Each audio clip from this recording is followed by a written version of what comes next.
Kami dari kelompok 14 dengan saya sendiri, Niwayan Eti Widayani, teman saya, Niputu Eka Puspita Dewi, dan Niputu Pramesti.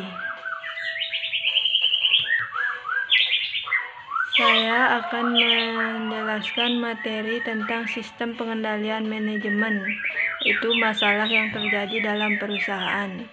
Dengan nama dosen pengampu Nimade Satya Utami, sarjana ekonomi.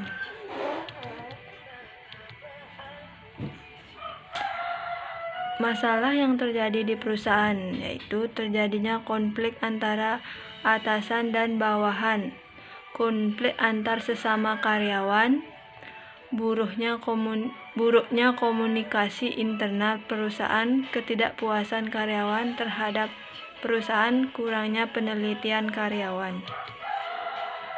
Masalah yang terjadi pada tempat kerja Niputu Pramesti adalah garansi handphone, yaitu garansi resmi apabila konsumen membeli handphone di counter kami dengan garansi 1 tahun kecuali kesalahan pengguna. Kendala yang paling sering kita hadapi yaitu lingkungan di mana selokan yang berdekatan dengan counter kami berdampak sangat buruk. Dalam sebuah pekerjaan, target yang paling utama adalah lingkungan kerja yang harus sesuai dan kita capai selama penjualan.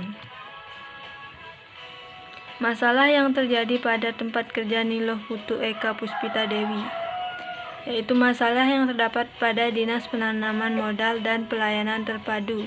Satu pintu, yaitu izin yang lama selesainya tidak cukup 1 minggu.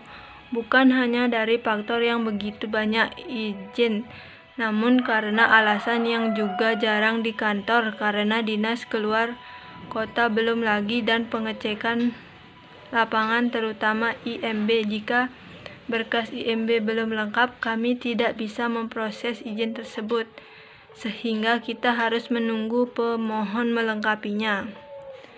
Masalah kedua adalah dari staf, di mana staf yang tidak bisa diajak kerjasama, semua saling menusuk dari belakang karena ingin lebih terlihat di mata atasan.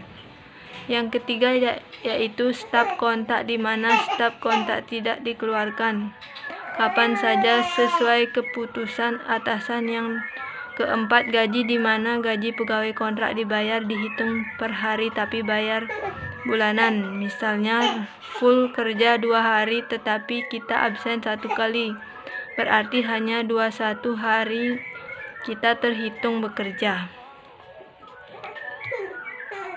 Masalah yang terjadi pada tempat kerja Niwayan Eti Widayani yaitu saya sendiri. Salah satu permasalahan yang terungkap dari hasil observasi di Rumah Sakit Bali Med Karangasem, khususnya untuk unit CSSD, adalah belum pencatatan keluar masuk barang persediaan, sehingga setiap harinya tidak mengetahui berapa jumlah stok persediaan barang yang ada di tempat CSSD. Maka pelayanan terhadap pasien menjadi terlambat karena kurangnya atau habisnya stok persediaan dan belum mengarsipkan checklist alat, sehingga saat unit lain mencari checklist pasien terdahulu sulit untuk menemukannya.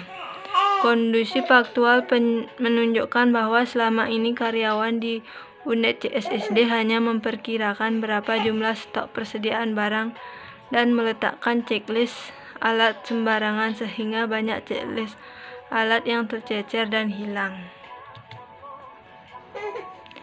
Sekian dan terima kasih.